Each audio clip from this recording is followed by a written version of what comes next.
La vida no es perfecta, se habrán dado cuenta. Tiene sus accidentes, tiene sus cascadas, tiene sus escombros que hay que tratar de saltear. Pero la vida tiene significado. La vida significa algo. Ese es el gran juego de la existencia, encontrar el significado. Y la gente que está triste, la gente que está deprimida, no siempre tiene secretos oscuros, sino que tiene una carga abrumadora de no encontrar el significado de la vida. Cuando pierdes el significado de la vida, empiezas a ponerte triste y te puedes mudar, puedes cambiar de empleo, cambiar incluso de cónyuge, pero la nube esa oscura que está sobre ti parece que nunca se muda, como que te siguiera a todas partes, porque la tristeza, la depresión es un estado del corazón, no es una cuestión situacional. Si se arregla esto, sería feliz. No, eso es lo que pensamos. No obstante, la tristeza es una nube que se posa sobre nosotros y nos define. La depresión es un camino a través de la oscuridad. La depresión es una enfermedad devastadora del espíritu. A mi humilde criterio, es la enfermedad más corrosiva, más profunda para el alma, porque viene desde adentro. Es como un tumor. Un consejero dijo alguna vez: la depresión, la tristeza sin sentido o con sentido, al cabo es tristeza igual, es una agonía permanente, día tras día, noche tras noche, a nivel casi arterial. Es una agonía que no acaba, que no te da respiro. La depresión es un parásito. La depresión es algo que te chupa, te absorbe, te quita energía. Y yo sé que estás diciendo: bueno, pero yo no elegí esta situación. No, no te estoy condenando. Porque la depresión o la tristeza es una condición humana que no respeta la estatura espiritual de nadie. Hace relativamente poco un pastor amigo al que conocíamos se quitó la vida. Que estoy hablando ya de lo más extremo de la depresión. Pero todos sorprendidos, su esposa, sus hijos, porque decía: ¿cómo no lo vimos venir? Se suponía que un pastor no se deprime. ¿Cómo que no? Si yo veo a los héroes de la fe deprimidos, y la lluvia cae sobre justos e injustos, y la depresión también. Veo a Moisés, escucho esta metáfora de la depresión y dice: solo no puedo soportar este pueblo, la carga es demasiado grande. Números 11:14 relata esta expresión: si esta es la manera, Dios, en que piensas tratarme, será mejor que me mates. Hazme el favor y ahórrame la miseria. Este es Moisés pidiendo que Dios lo mate. No es una licencia poética que se hacía: moriré por tu amor, Romeo o Julieta. Acá quiere que Dios lo mate. Quieren que les busque otro similar. Elías. ¿Hay alguien más tremendo que Elías entre los mortales? Sin embargo, Elías dice: basta, Señor, quítame la vida, porque no soy mejor que mis abuelos. Primera de Reyes 19:4. Tocaron fondo los dos tipos. Sin embargo, Dios se reúne con ambos en el monte de la transfiguración. Los dos que tocaron fondo, en la melancolía más absoluta, se elevaron a la cima terrenal más alta que un ser humano jamás tuvo: estar a la par del Señor en el monte de la transfiguración. Moisés y Elías. Ahí están los dos potenciales suicidas. Ninguno de ellos se quitó la vida, claro, pero tuvieron ganas de que el Señor los matara, y ahí estaban validando Dios, que eran hombres de Dios, a pesar de la tristeza que atravesaron. Pero no es Moisés ni Elías el mayor ejemplo, sino Job. El libro de Job es toda una calamidad. Si lo leemos desde el primer capítulo, ninguna historia es más conmovedora que lo que se relata en Job. Desde el capítulo 1 y 2 ya nos enteramos que todo lo que poseía fue destruido y se quedó sin familia. Lo único que le quedó al principio es la esposa. Amorosa la chica. Un amor. Le dice: maldice a tu Dios y muérete. Lo instó al suicidio al viejo. Maldice a tu Dios y muérete, le dijo la mujer. Miren qué linda compañera de viaje, ¿eh? Pero Job supera las pérdidas físicas rápidamente. Lo que le preocupa a él, que es lo que nos preocupa a todos cuando pasamos tristezas, es la falta de respuestas. Job era un hombre millonario y supongo que era inteligente y podía hacerse de una fortuna otra vez. Pero no entiende por qué. ¿Por qué perdió todo? Si él no estaba en pecado, si él no metió la pata. A él le molestaba no entender por qué está pasando lo que pasa, como a ti. Ese es el quid de la cuestión. Vamos al meollo de por qué estás triste. Estás triste porque no entienden por qué te pasa lo que te pasa. Dice, ¿por qué Dios no me guió cuando me casé? ¿Por qué Dios no me guió cuando fui a ese empleo? ¿Por qué Dios no me guió cuando me mudé? Desde algo trascendental como compartir la vida con alguien. ¿O por qué Dios no me dijo que esa cafetera se me iba a romper? El difunto pastor Ray Steadman escribió: pocas cosas son más difíciles que soportar el sufrimiento sin sentido. Si uno pudiera ver la razón por la que tenemos que pasar lo que pasamos, lo soportaríamos más fácilmente. Pero los problemas sin sentido son algo corrosivo para nuestro alma. Claro, sin sentido aparente. Cuando no entendemos por qué nos toca una temporada por el hospital. Uno no lo entiende. A ver, capaz que como adulto sí. Pero un niño, ¿hay explicación por la cual ver a un niño sufrir? ¿Qué hizo el niño?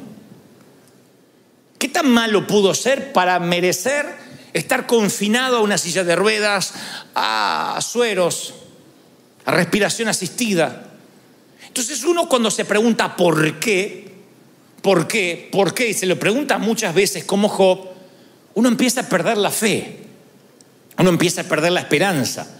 Porque a medida que más se arraiga la tristeza, más se pierde la esperanza.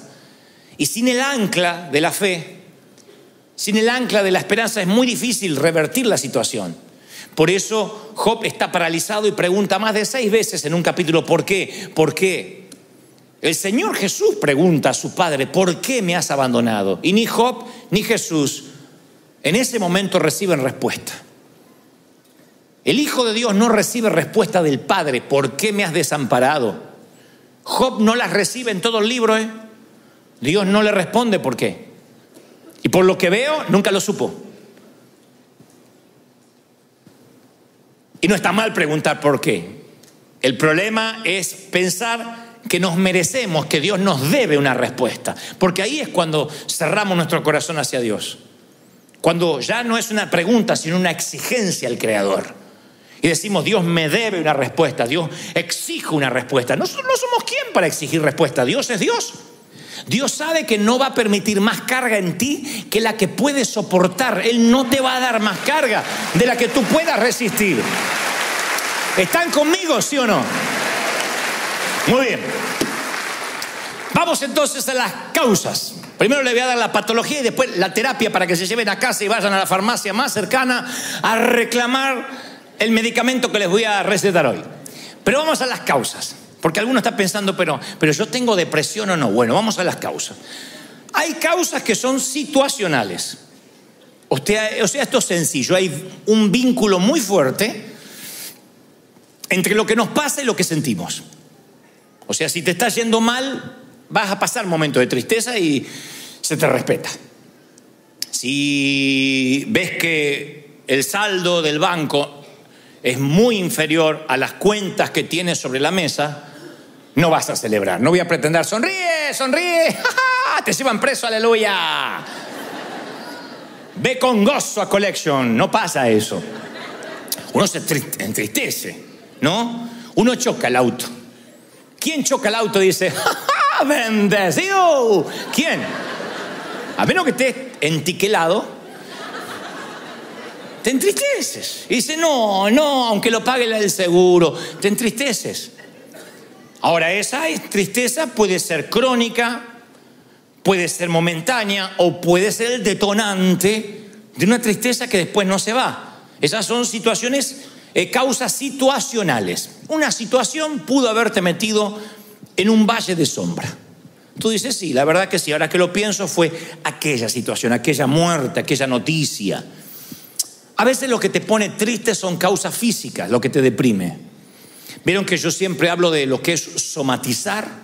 La somatización es que cuando tu alma se duele, el físico lo refleja. Lo dicen los médicos. Dicen: este cáncer es porque sus defensas bajaron. Las defensas, cuando bajan, el sistema inmune es atacado por cualquier otra enfermedad. No tienes defensas naturales. Entonces dicen somatizó, se enfermó. Pero exactamente al revés es igual. Cuando, por ejemplo, estás luchando con una enfermedad por mucho tiempo, dependes de insulina, dependes de medicamento, de diálisis, eso empieza a deprimirte. Hay gente que está triste porque está fatigado de estar enfermo. Entonces es muy probable que esto no sea una causa situacional, sino una causa física lo que te deprime. Después hay causas satánicas, claro que sí, diabólicas. Satanás ataca a Job de dos maneras: destruye la familia, las posesiones y le llena de llagas todo su cuerpo. Ahora, ¿cuál es el blanco de Satanás? ¿Ponerle una lepra a Job? No. El blanco de Satanás es que Job empiece a dudar de la bondad de Dios. Cuando hay un ataque diabólico, lo que busca Satanás es que pierda la esperanza, que diga: yo ya no estoy fundado en Cristo, esto me está pasando porque Dios no me ama. Ahí valió la lepra. Pero si con lepra, si perdiendo la casa, si con crisis sigue diciendo: yo no sé cómo voy a salir de esto, pero Dios es fiel y me va a sacar, Satanás no tiene objetivo, no tiene el blanco, no lo logra. Así que tu depresión puede ser por situaciones comunes, puede ser porque estés enfermo, puede ser por un ataque diabólico o porque Dios lo permitió. ¿Permite Dios que suframos? Bueno, hay un autor que dice: a veces Dios acuesta a sus hijos en la oscuridad. Dios permite el sufrimiento. Te voy a decir algo que no te va a gustar escuchar, sí, pero nunca cede el control, nunca. Nunca te dará más carga de la que sabe que podría llevar. Pero la Biblia me muestra que Dios sí, a veces permite el sufrimiento para enseñarte lo que le enseñó a Job, que Dios sigue estando a cargo aunque no veas una luz al final.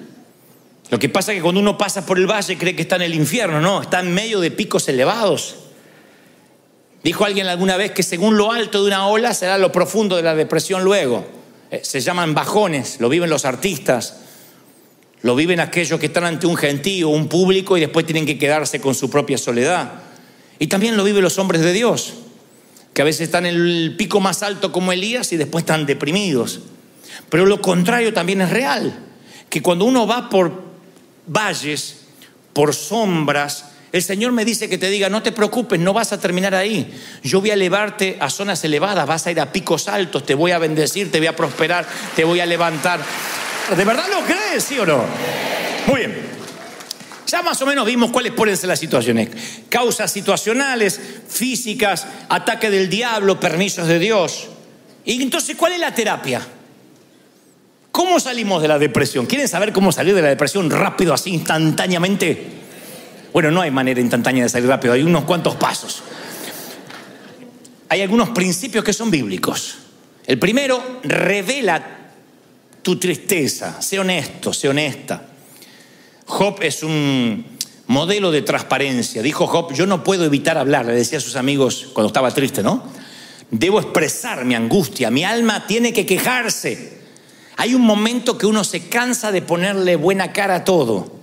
Y está bien que a veces digas: sí, yo estoy triste, necesito que ores por mí. Este es un hospital del alma, no tienes que fingir. Puedes decir: estoy mal, me siento triste, ora por mí. La tristeza es parte de una de las 28 temporadas de Salomón. Así que está bien decir: estoy triste. Revela tu tristeza. Hay gente que dice: no, a mí me va todo por dentro. Te tragas eso y cuando esa amargura que no sale se queda dentro. ¿Y qué hace? Una implosión. ¿Y saben lo que es una implosión? Es un edificio que se viene abajo hasta las bases. Una explosión sobrevives de una explosión, pero de una implosión no. Entonces no te tragues. Tienes una iglesia, tienes pastores, tienes gente amiga, dile: estoy triste, orá por mí, porque a veces no le encuentro sentido, me siento que no valgo para Dios. Entonces, primer paso, los que están anotando la receta: habla, jetón, habla. Jetón dije. Segundo, resiste tu depresión. ¿Qué es resistir? No es confesar positivamente: no tengo. Es intencionalmente: quiero salir de esta situación. el paralítico que está junto al estanque de Betesda, Jesús le dice, ¿quieres ser sano? No es una pregunta retórica. Jesús quería saber si de verdad el tipo quería ser sano o le encantaba ser paralítico. Ustedes dicen, ¿y a quién le encanta ser paralítico? Y hay gente que le encanta la autocomiseración. Hay gente que le encanta que le den. Hay gente muy necesitada en las luces de los semáforos pidiendo. Pero hay otros que le quitas el cartelito de cartón y los mandas a trabajar y se les acabó el negocio. Porque les encanta que le den, ganan más dándole que yendo a trabajar. Y hay gente que disfruta la tristeza, le encanta dar lástima y decir, no, es que yo me encanta estar así, me encanta que oren por mí, y ponen cara de borrego a punto de degollar y dice, oren por mí, estoy mal. Pero no estaba feliz, sí, pero se me fue la felicidad. ¿Quieres ser sano? ¿Quieres ser libre, sí o no? Pues una decisión. Uno tiene que decir, sí, yo quiero estar bien. Yo quiero estar sano, yo no quiero psicopatear a nadie. Porque algunos lo toman como el modo normal de vivir, un modo triste. No pueden sonreír. Porque dicen, ya me acostumbré a vivir así. Y el Señor dice, resístete, cambia la cara. Y algunos dicen, no, es que yo estoy alegre, pero no lo demuestro. Bueno, conecta las dos cosas. Conecta un cablecito con la cara, porque no puede estar triste, alegre el corazón y la cara estar así. Tiene que haber algo que esté cortando ahí. Un policía, la migra, algo. Sácalo. Pero que la cara demuestre que hay alegría en el corazón, que hay energía, que hay gozo. ¿Lo crees?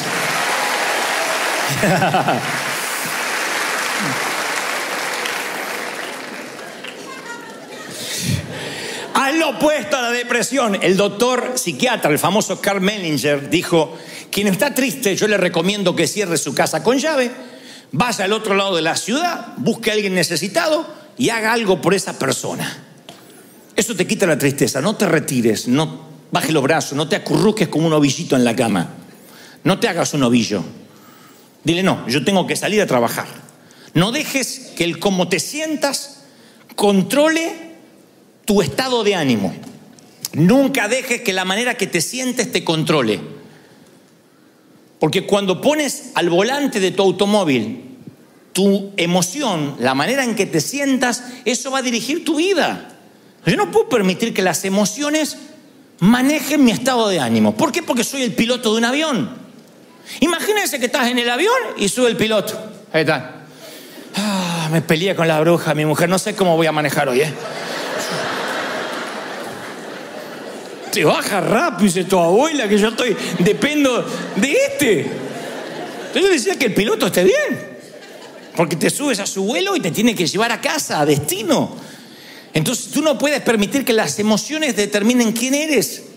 Si tú no sientes la presencia de Dios, ve tu vida cristiana en fe. Ora, ofrenda, sirve, anima, ministra, porque dice la palabra, vivimos por lo que creemos y no por lo que vemos. 2 Corintios 5:7. Vivimos por lo que creemos y no por lo que vemos. Entonces yo vivo por lo que creo. A veces siento a Dios, a veces no lo siento. A veces estoy tan seguro de la salvación y a veces digo, seré salvo. No importa, yo lo creo. A veces ofrendo sabiendo que viene la cosecha y a veces ofrendo dudando si viene la cosecha. No importa, yo vivo en fe. No permito que mis sentimientos manejen mi estado de ánimo. Me congrego con ganas y sin ganas. Sirvo al Señor con ganas y sirvo sin ganas. Ahora, Job llega al final de la vida y dice, Él sabe dónde yo voy. Y cuando me ponga a prueba saldré tan puro como el oro. No necesitaba saber por qué. Él necesitaba saber de quién se trataba la vida. Que se trataba de Dios, no de él. Y termina diciendo aquellas palabras: de oídas te había oído, mas ahora mis ojos te ven. Solamente me habían hablado de ti. Miren, un hombre que adoraba a Dios, un hombre que era santo. Reconocer que de Dios había conocido de oídas, pero que ahora lo había conocido. Nunca Dios le respondió. Nosotros sí sabemos por qué pasó lo que pasó. Él nunca supo. Se enteró en los cielos, no antes. Pero el final de la historia le redimió la biografía. Siempre lo que pase al final valida el resto. Siempre. Tú miras una película llena de complicaciones y el final está bueno, te va feliz del cine. En cambio hay una historia que parece muy bonita, Romeo y Julieta de Shakespeare, y al final termina en una tragedia. Yo prefiero las otras, las que tienen muchas complicaciones, pero que al final siempre gana. Y nosotros ya hemos leído el guión, el script, el libro, y ganamos. El final va a validar la historia. Lo que te pase al final, vas a salir de la depresión. En los momentos más difíciles yo quiero que recuerdes, yo conozco esta historia, ya la viví. Y aunque me toque llorar, bienaventurado aquel que pase por el valle de lágrimas y lo transforme en fuente, lo transforme en alegría, porque el Señor enjugará todas lágrimas, las va a secar. Él las va a enjugar, Él las va a secar. ¿Lo crees de verdad? ¿Lo crees? Sí, ¿verdad? Y es el final de la historia. El final siempre es bueno. Tú me dices, ¿qué elegirías? ¿Una vida feliz y un mal final? 40 años de felicidad, 50. Y un final desastroso, solo, triste. O al revés, una vida compleja y un final maravilloso. Tú dices, ¿para qué quiere un final si no pude disfrutar la vida? Yo elijo el final. Las películas me encantan así. No importa cuánto Rocky Balboa caiga en la lona, yo siempre sé que si es una película de Rocky, él ganará el último round. Y eso es lo que valida el resto de la historia. Y a lo mejor no te fue bien en el amor, pero al final encuentras a esa persona. Capaz que no te puede dar hijos porque ya estás en tus... ¿Cómo decirlo? En la edad de la nostalgia.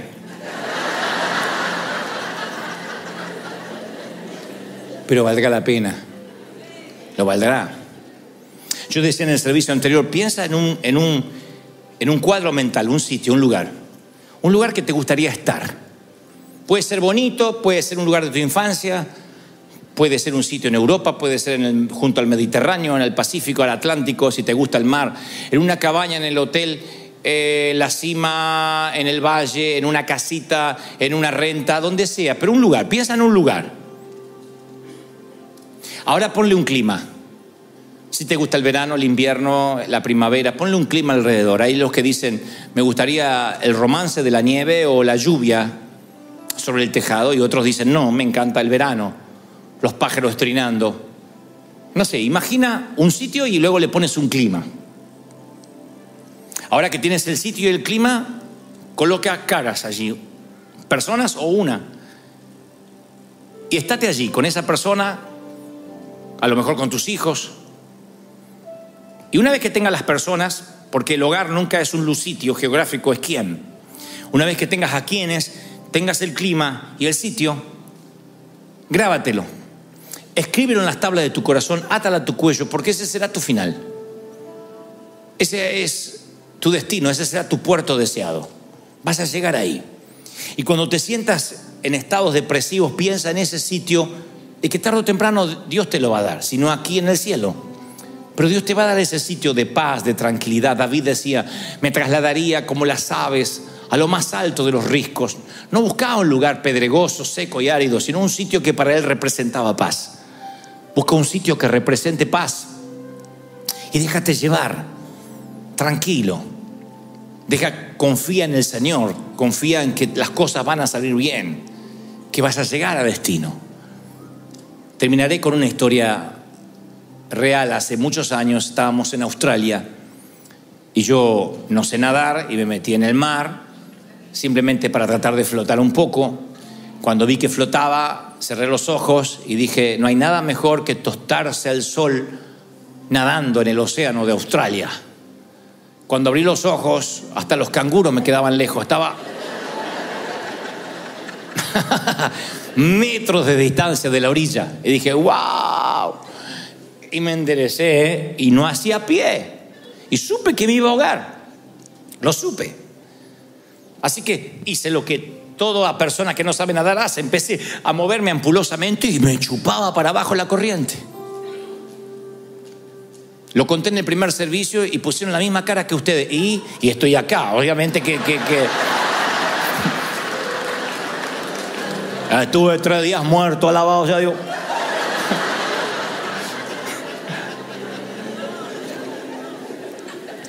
En un momento clamé al Señor, de verdad. Dije, Señor, ayúdame, ayúdame.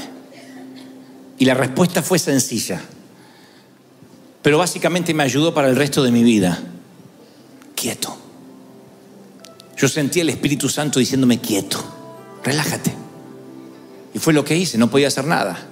Si me iba a ahogar, no iba a ahogarme braceando o haciendo esfuerzo, desgastando mi energía.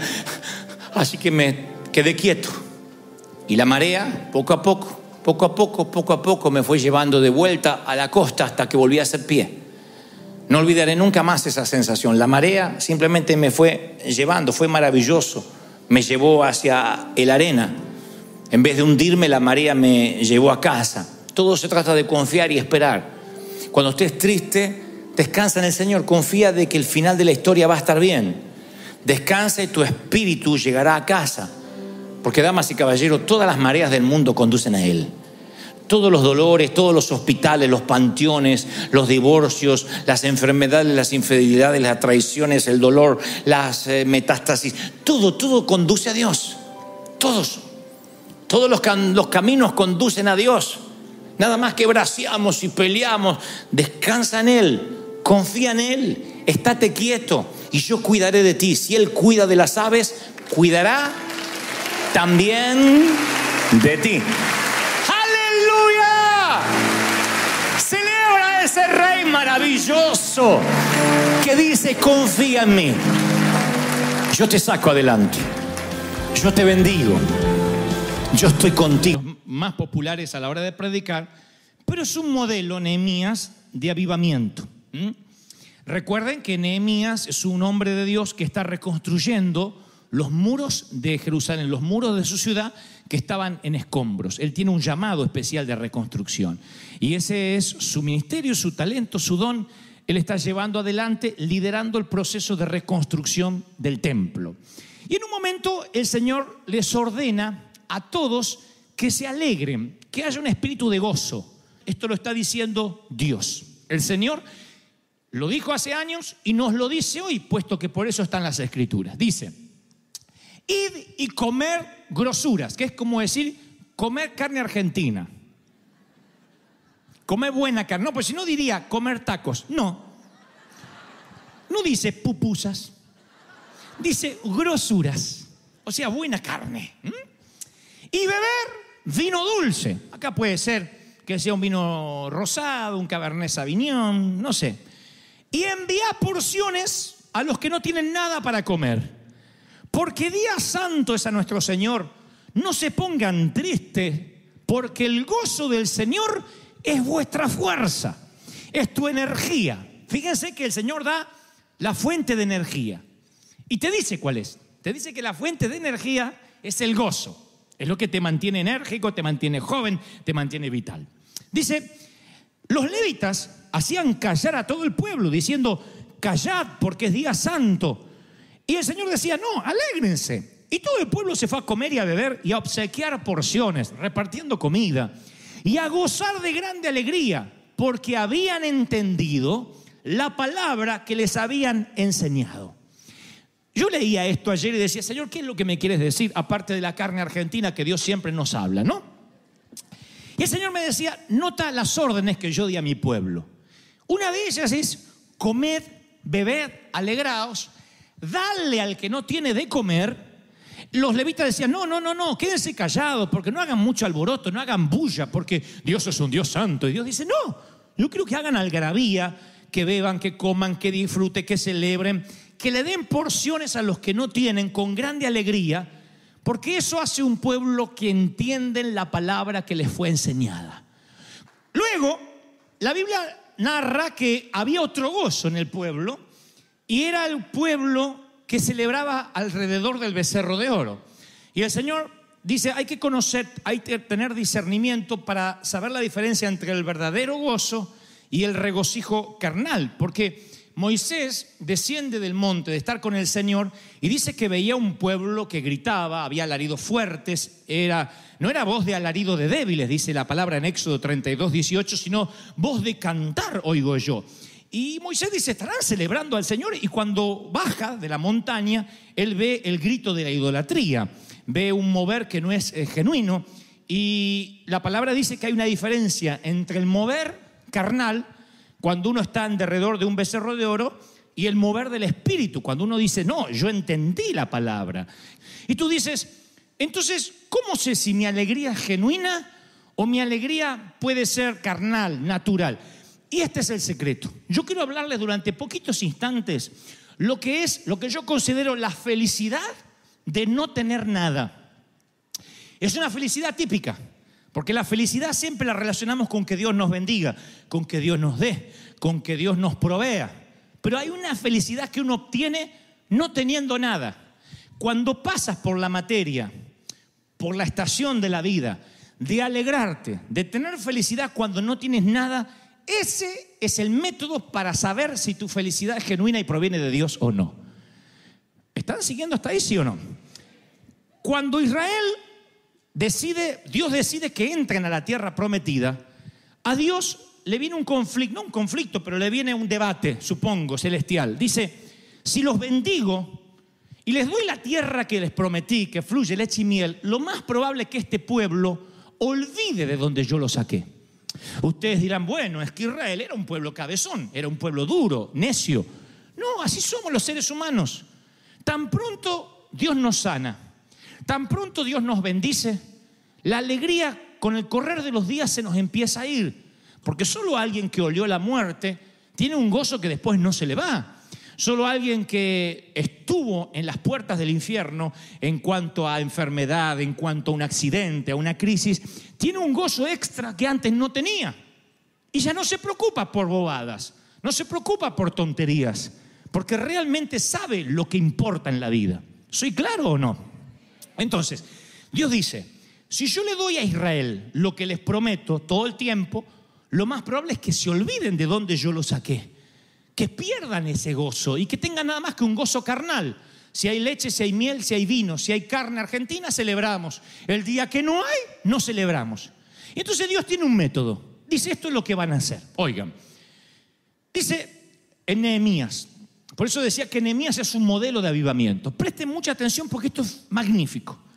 Dice, al día siguiente se reunieron las cabezas de las familias y Esdras, el escriba, para entender la palabra, la palabra de la ley.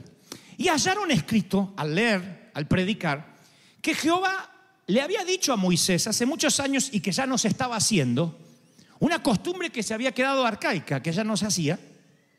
Dice que Dios había mandado a Moisés que los hijos de Israel habitaran por 7 días en tabernáculos, en tiendas.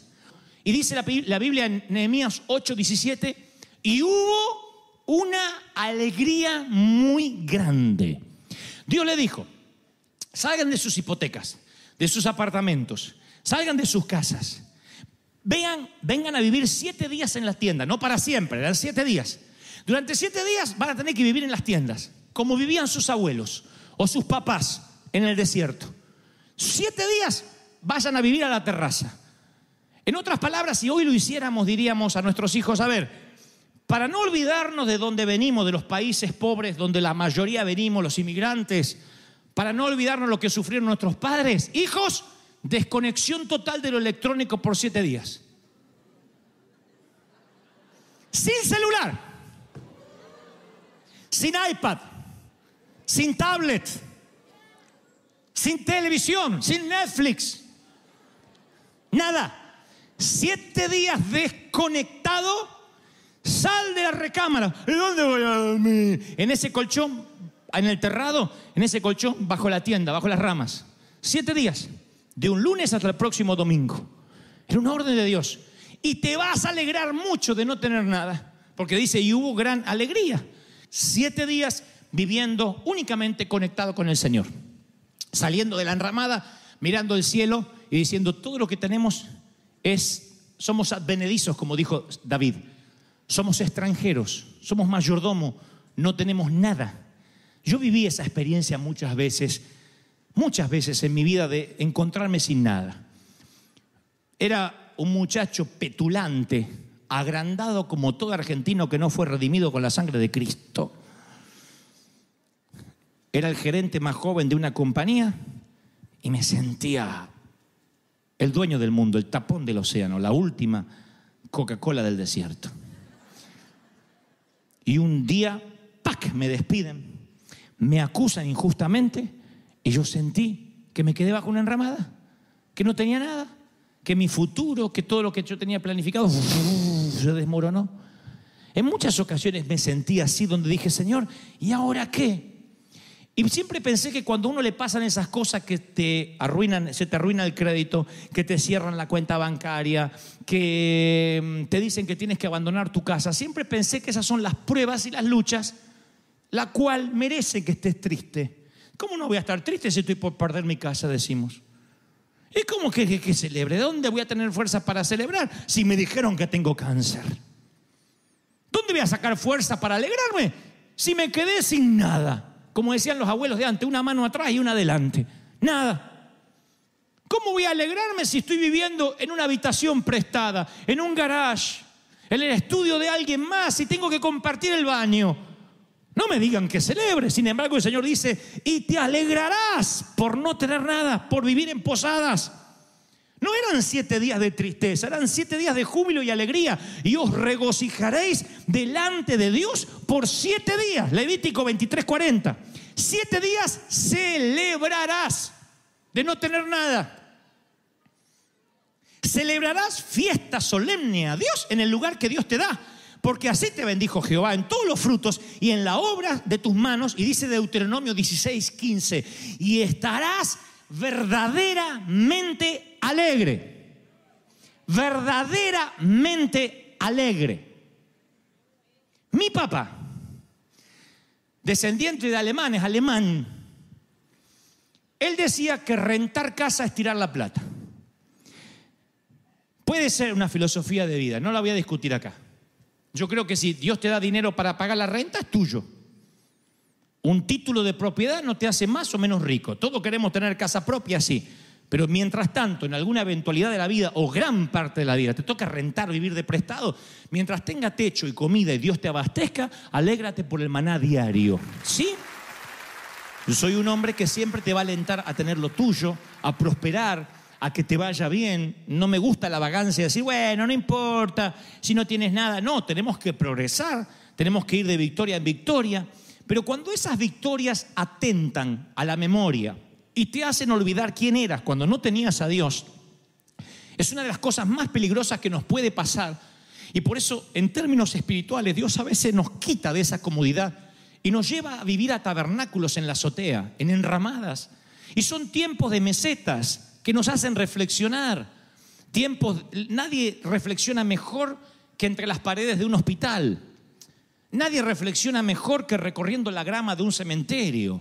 Es allí cuando nos empezamos a cuestionar cosas de la vida. Si no, el tedio, la rutina, nos envuelve de manera tal que nos olvidamos por qué estamos viviendo. Trabajamos, pagamos deuda, trabajamos, pagamos deuda, vamos de vacaciones y después necesitamos vacaciones para recuperarnos del cansancio de las vacaciones, porque venimos más cansados que cuando nos fuimos. ¿Por qué? Porque de pronto el tedio de la prosperidad nos hace olvidar lo que realmente vale la pena. Dice la palabra que los 7 días de la azotea o de estar bajo una enramada tipificaban 70 años del lapso de la vida humana. Era el método de Dios para recordarles a todos que la vida es temporal. Y conforme ellos iban mirando la enramada y veían que las ramas se marchitaban, eso los hacía pensar en el deterioro de la vida, de la salud, de la fortaleza, porque Dios quería que sus mentes y sus corazones estuviesen puestos en la eternidad. David era multimillonario, el rey David. Era uno de los reyes más millonarios que jamás tuvo la historia. Sin embargo, él dice, porque forastero fui, soy advenedizo. Advenedizo significa extranjero, inmigrante de por vida, de paso. Él sentía que aunque era rico, él estaba de paso, porque había entendido lo que era la eternidad. Por la fe, Abraham, siendo llamado, salió del lugar que había tenido como herencia, sin saber por dónde iba. Por la fe, habitó como extranjero en la tierra prometida, morando en tiendas, sabiendo que tenía una promesa, pero por la fe murieron estos sin haber recibido nada, solamente mirándolo de lejos, creyéndolo, saludándolo, confesándolo. No nos olvidemos que los profetas se murieron creyendo que Cristo iba a venir, que venía un Mesías. Nosotros hoy miramos la cruz para atrás, el Mesías vino murió y resucitó. Ellos miraban para adelante. Algún día va a venir un Mesías a morir y resucitar. Y la mayoría se murió, o acaso todos, sin verlo. Dice, ellos buscaban una patria, dice la Biblia en Hebreos, sabiendo de dónde habían salido y tenían quizás añoranza de volver, pero anhelaban algo mejor, anhelaban una ciudad eterna que nunca pudieron ver.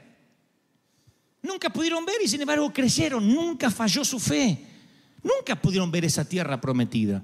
Mi pregunta es, ¿y si nunca pudieras ver esa esperanza que tienes, aún así seguirías gozoso?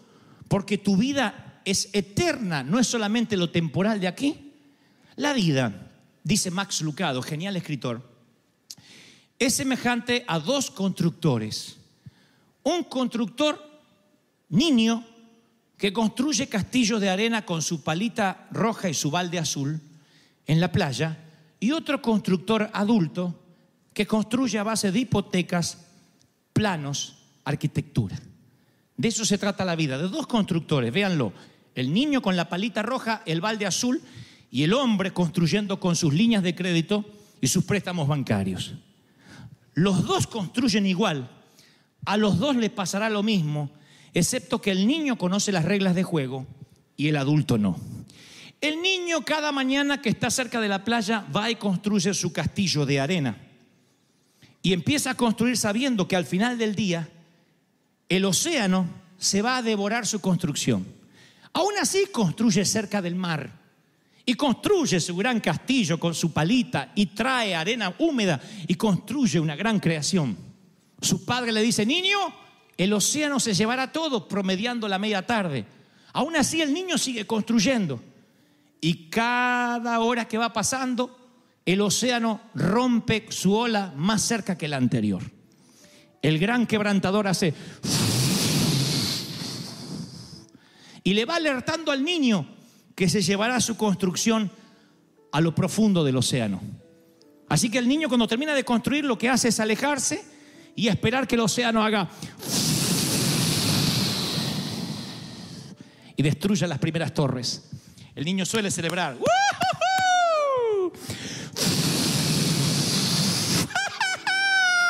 Ahora se lleva la torre más grande.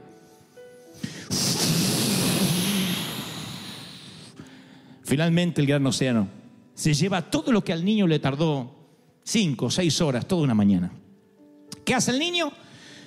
Toma el baldecito azul, la palita roja, la mano de su papá, celebra y regresa a casa. ¿Qué hace el adulto? Construye casas, hipotecas, compra autos. Tengo que tener una casita propia. Y el océano, año tras año, que lo cumpla feliz. Que lo cumpla, que lo cumpla. Duele acá. La cintura molesta. La vista no es lo mismo. Empiezas a alejarte así,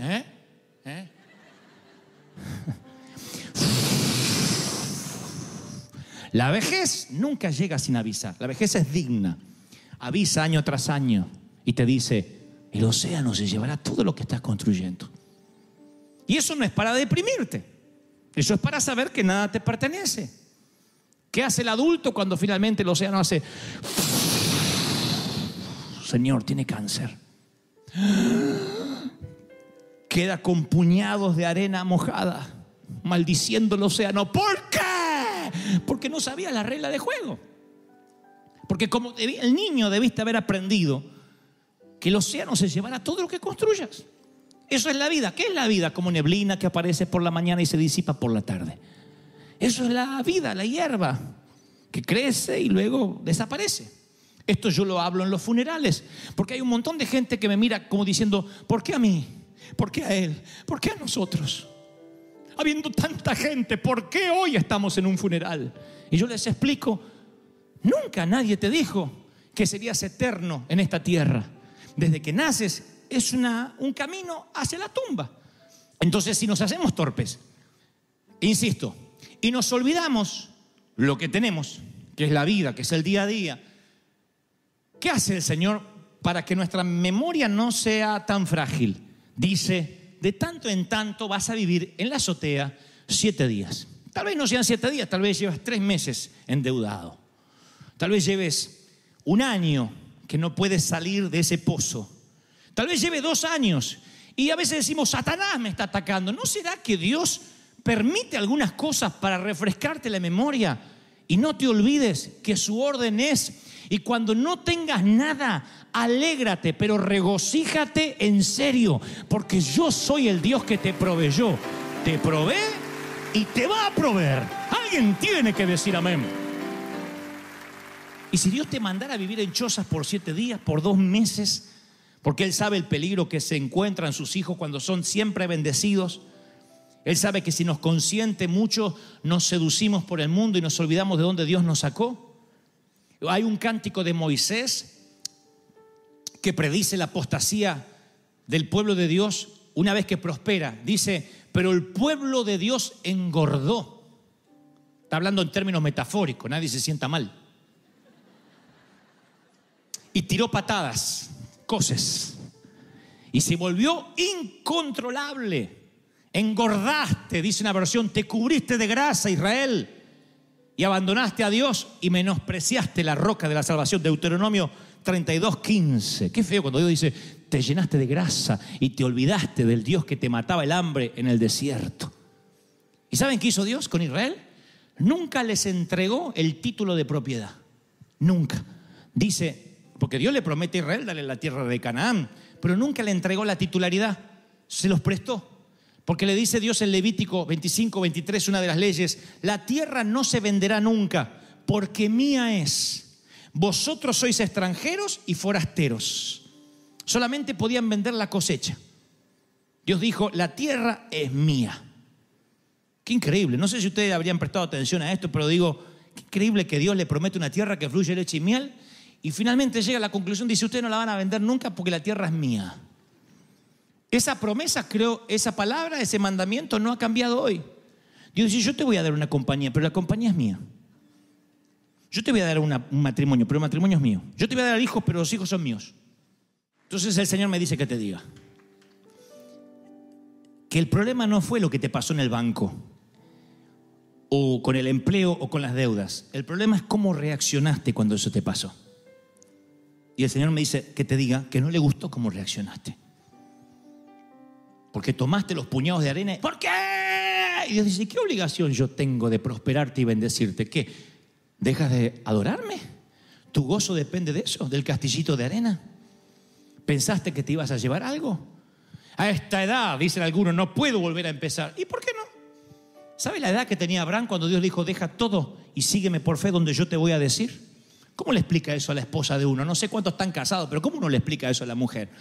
Dios me habló anoche y nos tenemos que ir. ¿A dónde, viejo? Abraham dice, no sé. Dios me dijo que dejemos todo y que nos vayamos, que Él nos va a bendecir.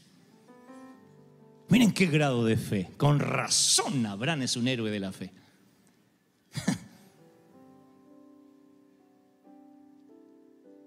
El problema no es la enfermedad, el problema es cómo reaccionaste a la enfermedad. La tristeza que te agarró. Dios dice, ¿no confiabas en mí? Sí, pero yo estaba sano, Señor. Y bueno, ¿no confías en mí? Jesús lloró. Uno de los versículos casi más cortos de toda la Escritura. Jesús lloró.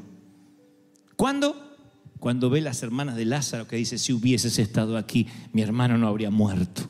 Siempre me pregunté si Jesús lloraba por su amigo, ¿por qué lloraría por alguien que sabe que va a resucitar en los próximos minutos? Yo me alegraría, diría, ¡ja, ja, tranquilo, va a resucitar! Llora porque no puede creer que estas muchachas que convivieron con él, que él les contó de los milagros, ahora están dudando. Ahora están diciendo, si hubiese estado aquí, maldiciendo con los puñados de arena. Jesús lloró. Jesús llora cuando ve tu incredulidad. Dice, sigue confiando en mí. A pesar del diagnóstico, a pesar de la crisis, a pesar de lo que dicen los médicos, confía en mí y agradece, regocíjate con la carta de desalojo.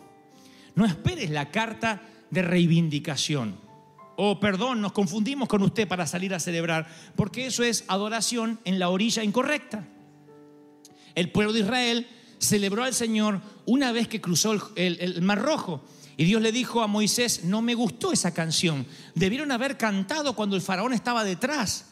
Debieron haberme alabado en fe. La alabanza en fe siempre alegra más al Señor que la alabanza una vez que te bendijo. Entonces yo creo que el Señor, mal valga el ejemplo, digo, cuando Él ve que te alegras igual, cuando dice yo me voy a contentar igual, no tengo, pero me voy a alegrar con lo que Dios me dio. Bueno, no puedo cambiarme la ropa todos los días. Bueno, no puedo comer lo que quisiera comer, pero vamos a alegrarnos igual. No hay regalo para los chicos en esta Navidad, pero aunque sea, vamos a poner, no sé, una galletita, algo chiquitito, simbólico, y los niños se alegran igual. En vez de decir, y mi iPad, en vez de decir eso, si tu hijo se empieza a comportar miserablemente así y te dice, papá, ya salió el nuevo iPhone y no lo tengo, tienes urgentemente que desconectarlo mínimamente 7 días y mandarlo a la azotea a que se acuerde de dónde viene, a dónde va. Veo a los padres diciendo, viste. Pero es verdad, es hora de desconectarlos, porque a veces creemos por derecho aquello que tenemos que tener como providencia, como bendición. ¿Me están siguiendo, sí o no? Desde respirar, desde levantarte, desde tomarte un café, desde desayunar, ya es extra. Es algo que no te merecías y Dios te lo da. Si además de eso, Dios te da el placer de amar, el placer de soñar, de tener esperanza, yo creo que somos personas privilegiadas. No debería haber ningún triste, por lo menos en River Church jamás. Porque que yo vea a todos, la mayoría de ustedes, creo, están respirando, ¿sí o no? Y si alguien ya no respira, avísenme que lo sacamos rápido. Pero todos están respirando. Eso es un privilegio, el tener pulmones, el respirar. ¿Qué va a pasar el año que viene? No sé, porque la tierra es de Dios y somos mayordomos de Él. Y le podré dejar un legado a mis hijos y vamos a trabajar duro. Pero si no se puede, no se puede. Hay de los que empezarán con nada, hay de los que empezarán con mucho esfuerzo, hay de los que lo perderán todo y volverán a empezar una y otra vez. Y sabrán de que hay que construir un ladrillo a la vez. Con cada huracán que la vida te sorprenda, te levantas a la mañana. ¿Y cómo hago ahora que se me cayó la casa? Un ladrillo a la vez, como hiciste toda la vida. Así somos los hispanos. Y el libro de Job es el epítome del dolor. Es un hombre que pierde su familia en una catástrofe, pierde su riqueza, su salud. Pero lo peor, un día se transforma en un hombre que pierde la esperanza. Él no está confinado en una silla de ruedas, ni está conectado a sueros intravenosos, pero sí tiene lepra. Sus amigos lo maldicen, su esposa le dice, maldice a tu Dios y muérete. Se queda absolutamente solo y aislado del mundo, derrotado. Y en las circunstancias más calamitosas hay un hilo delgado de alegría que se lee en el libro de Job. Y esto es lo que determinó lo que Dios me dijo que te dijera esta tarde. Job dijo, me regocijo con un dolor inquebrantable. ¿Cómo uno se va a regocijar con un dolor? Si estás con un dolor inquebrantable, no te regocijas.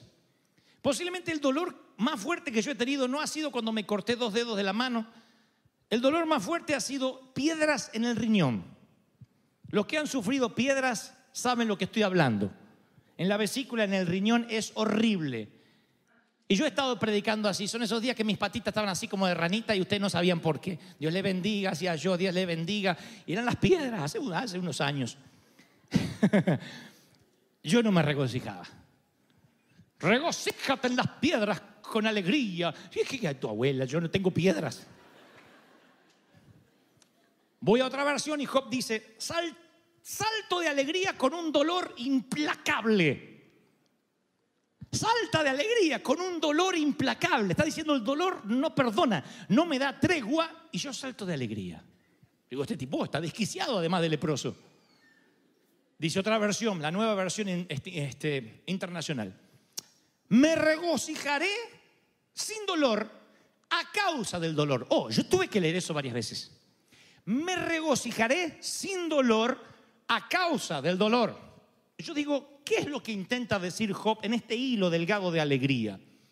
La palabra hebrea, para definir esa palabra alegría, aparece solo una vez en las Escrituras, esa palabra que Job usa, y habla de una alegría extraña. No es una alegría que niega la realidad, es una alegría que simplemente está diciendo, estoy bailando sobre la decepción.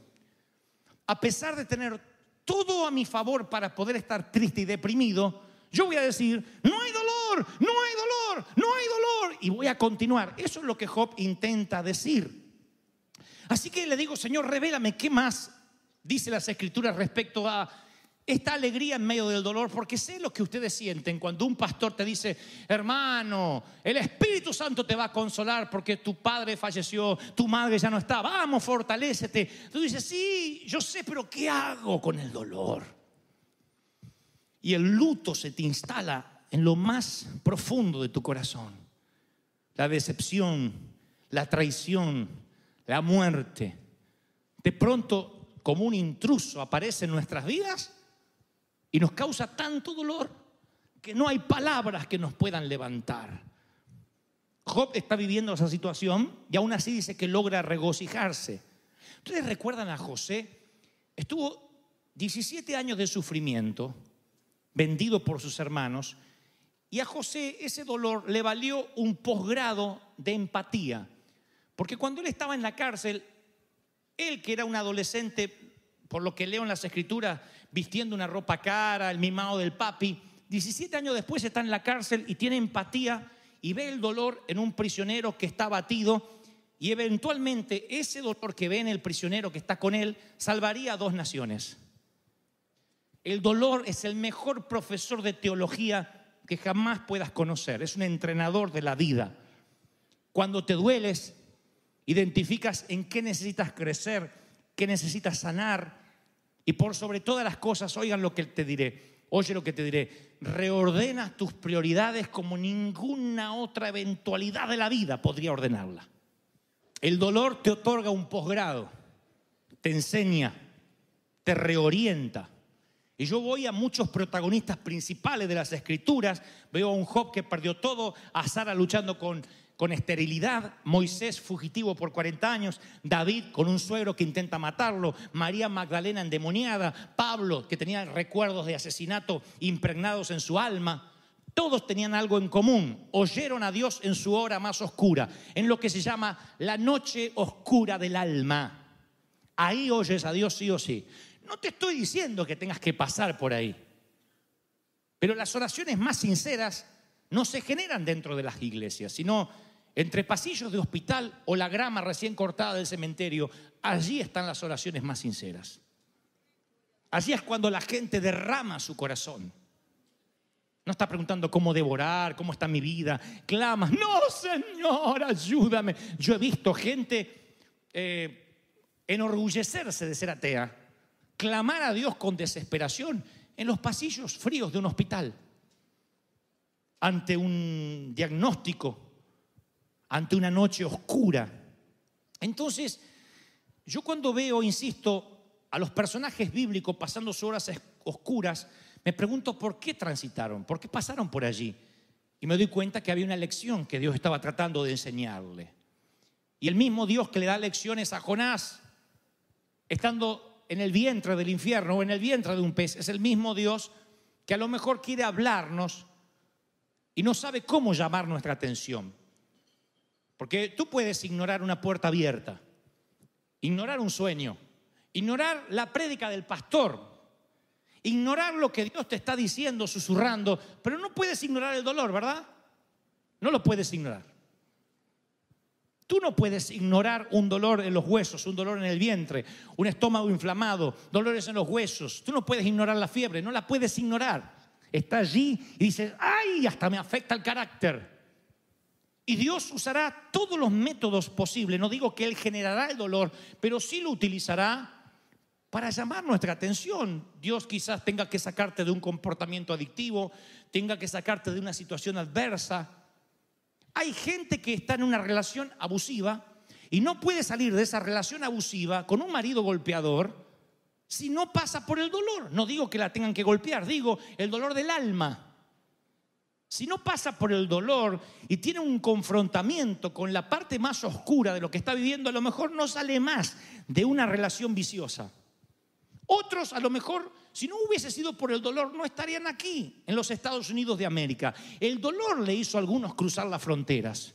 el hambre, la necesidad, un futuro mejor, escapar de la inseguridad, lo que sea. Pero en algún momento de la vida el dolor fue un catalizador, fue aquello que nos llevó a un nuevo nivel, porque sentimos que teníamos que hacer algo, sentimos, palabras a las cuales los religiosos le tienen fobia. No, yo no siento, eso es de la carne. Estamos hechos de cuerpo, alma y espíritu. Acá no hay espíritus sentados, tenemos todo cuerpo y sentimos.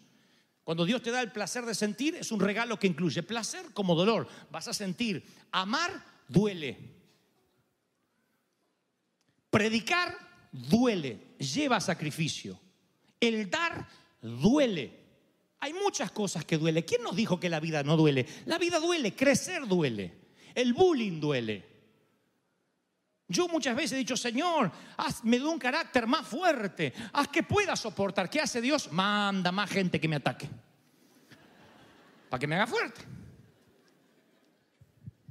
Si tú le dices al Señor, Señor, ayúdame a sanar mi estima, va a mandarte gente que te haga bullying, aunque tengas 30, 40 años. Que te ignore, que te dé vuelta la cara, que te insulte, que hable mal de ti, porque tú lo pediste, hazme fuerte. Y para que Dios te haga fuerte, no te quita la adversidad, la aumenta. Entonces, tu manera para resistir y que tu carácter se empiece a formar en Dios es justamente catalizándola a través del dolor. No se habla mucho esto en las congregaciones porque pensamos que esto afloja a la gente, la desinfla. Yo pienso diametralmente opuesto, yo pienso que alienta. Porque ahora mismo estás pensando, yo pensé que era el único menso que sufría, pero mira todos los que hay acá conmigo, incluyendo a Dante. Todo el mundo ha sufrido, todo el mundo le duele y se puede salir adelante. Alguien tiene que decir, ese es mi Dios. ¡Aleluya! El versículo más corto, uno de los más cortos de las Escrituras es Jesús lloró. Así que yo veo un Cristo familiarizado con el dolor. Ahora, he aquí lo que yo quiero transmitirte de parte de Dios.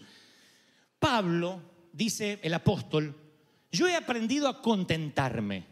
No se olviden esta palabra, aprendió a ser feliz. Yo no sabía que la felicidad era una habilidad aprendida.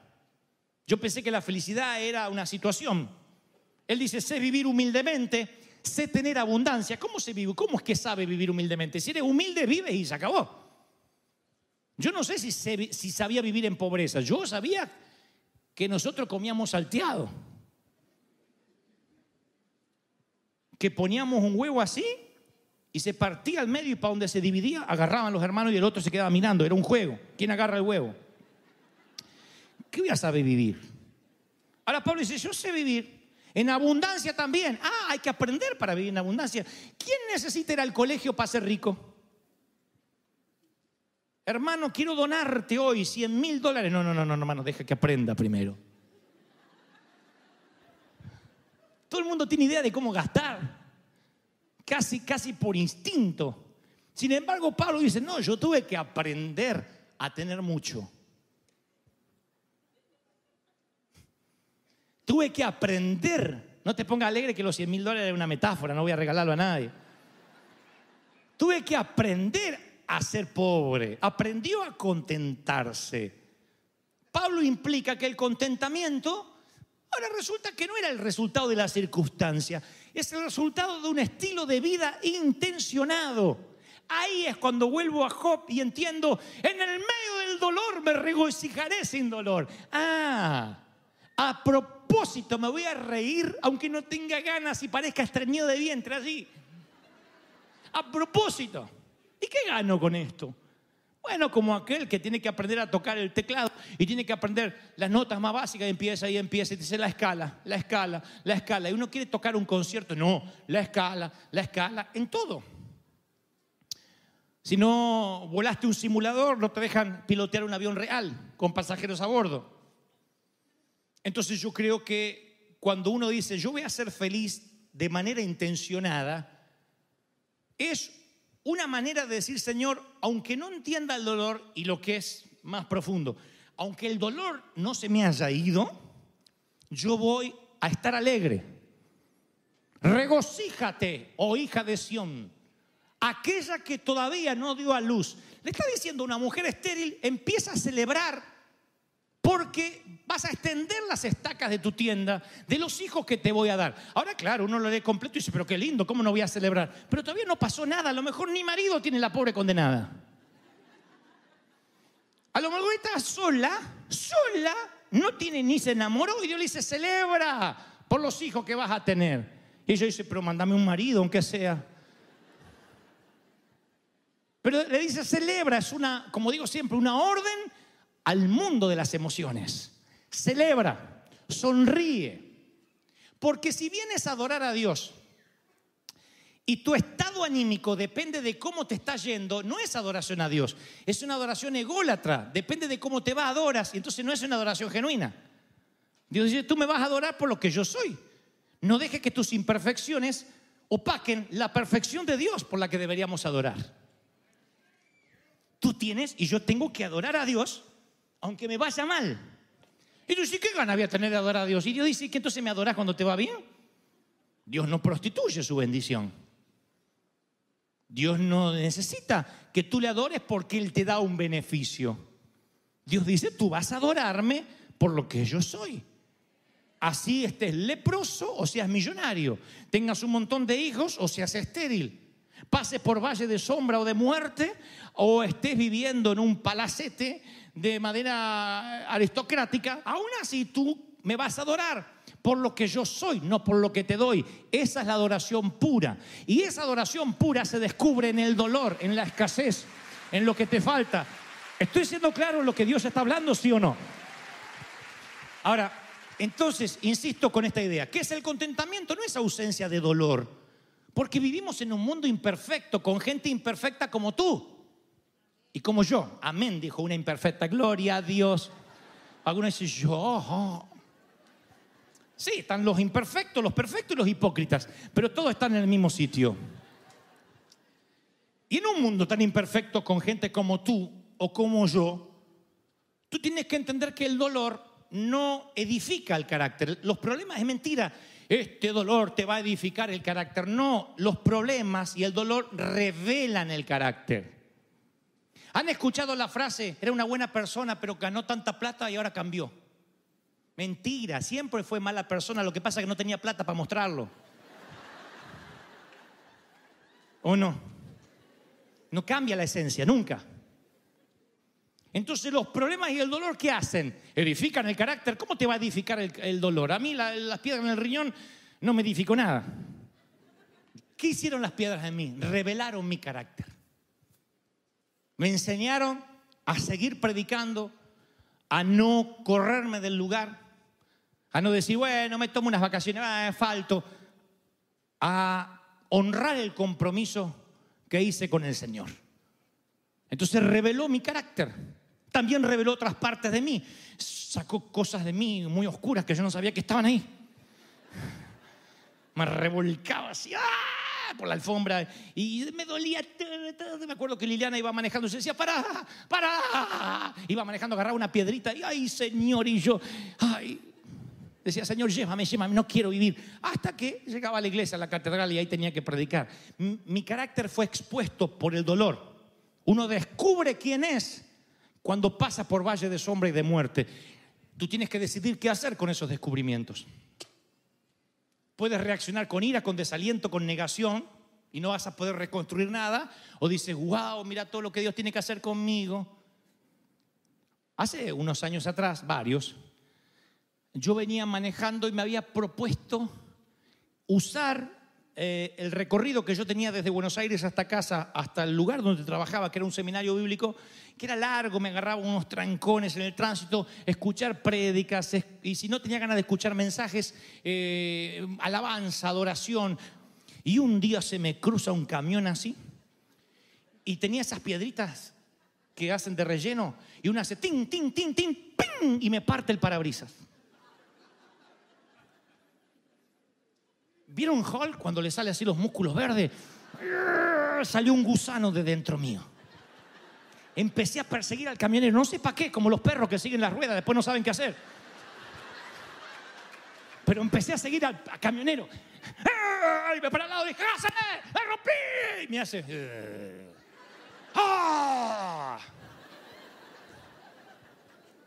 Había palomas del espíritu adentro que hicieron, ¡pum, pum, pum! Volaron todas. Buitres bajaron arriba de mi auto. Me estacioné y miré. Digo, desgraciado, me partió el parabrisas, todo el parabrisas, una piedrita. Dije, ¡ah! ¡Ah! Y me enojé tanto. Y ahí descubrí que mi seminario bíblico tenía algunas fisuras.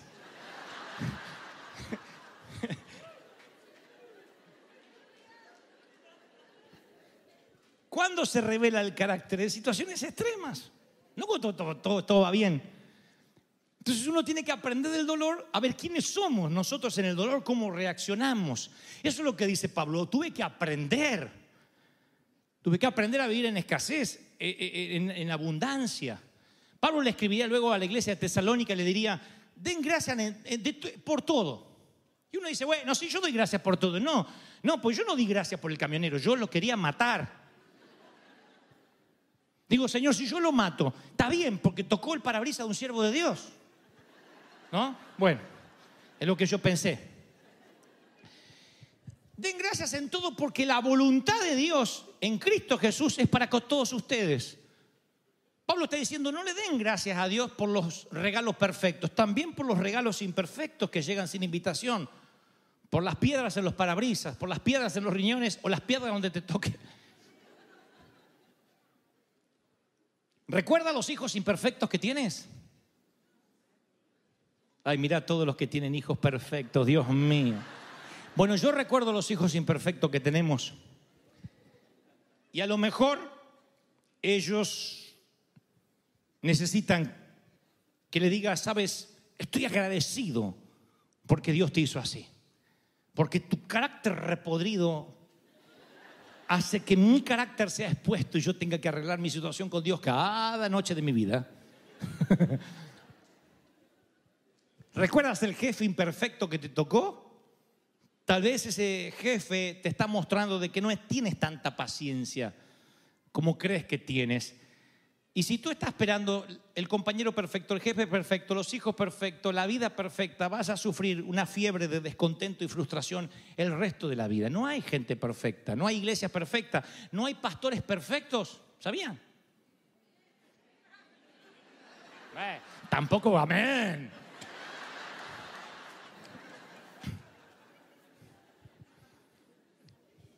La felicidad y el contentamiento es una actitud de vida.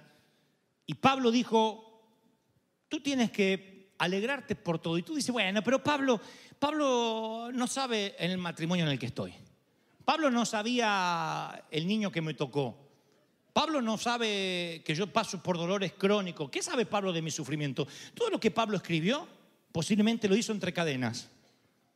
Eran los tiempos que él tenía de sosiego para decir, voy a escribir cartas porque no me queda otra cosa. Estoy preso y en cadenas. Pablo no era un aristócrata que se iba a una cabaña frente al océano a escribir un libro, ¿eh? Y Pablo dijo, no os afanéis, porque el Señor dijo, no os afanéis diciendo qué comeremos, qué beberemos, qué vestiremos. Esto lo dice el Señor Jesucristo. Porque vuestro Padre sabe que tenéis necesidad de todas estas cosas. Busquen primeramente el reino de Dios y todo lo demás será añadido. Jesús dice, como Pablo, el contentamiento es el producto de una vida enfocada en Dios. Cuando te enfocas en Dios, tú puedes estar en cadenas, pasándola mal, pero tú dices, con lo mucho, con lo poco, yo voy a aprender a alegrarme. Pero si tu gozo está regulado por tu cuenta bancaria, eres tan pobre y tan miserable que lo único que podrás amasar es una fortuna. Serás tan pobre que lo único que tendrás es dinero, si tu vida está regulada por lo que acumulas en el banco. Tiene que haber algo más que supere tus cuentas bancarias.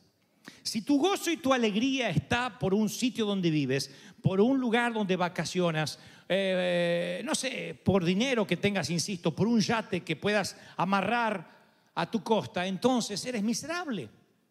Porque algún día el yate no lo tendrás, el dinero se rumbrará, todo por la ley de entropía se arruinará y tú quedarás miserable, pobre, ciego y desnudo, como el Señor diría que estamos. ¿Aún así te vas a alegrar? Claro, porque tu alegría no depende de lo que tienes. Es más, hay gente que dice, yo soy feliz porque viajo liviano. Pablo diría que la buena carrera es despojarse del peso. Él dice, ningún corredor sale a correr con peso. Tú no sales a correr una maratón con tacos altos, con un bolso, con un paraguas, porque no puedes correr.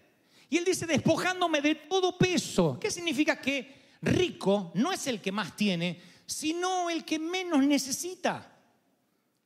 Ese es el rico. Rico es el que dice, no hay para comer, no importa, vamos a comer taco a lo pobre. O burrito, o lo que sea, vamos a hacer unos tacos con queso. Listo. No hay queso. Bueno, vamos a comer tortillas sola. Vamos a imaginarle el sabor. Y es feliz.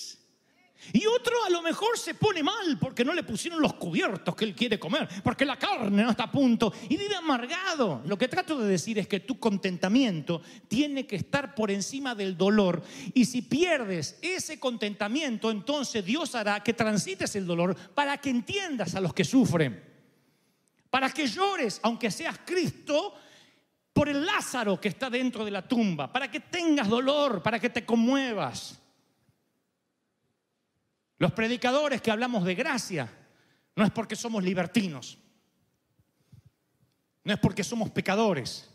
Lo que hablamos de gracia es porque hemos sufrido, porque entendemos tu dolor, porque sabemos que no es fácil, porque la vida cristiana no es un paseo por el parque, porque esto es una batalla diaria. Cuesta ser santo, ¿cómo no va a costar? Por eso tenemos la gracia de Dios para darnos una ducha de gracia todos los días. Cuesta tener un carácter agradable a Dios, ¿cómo no va a costar?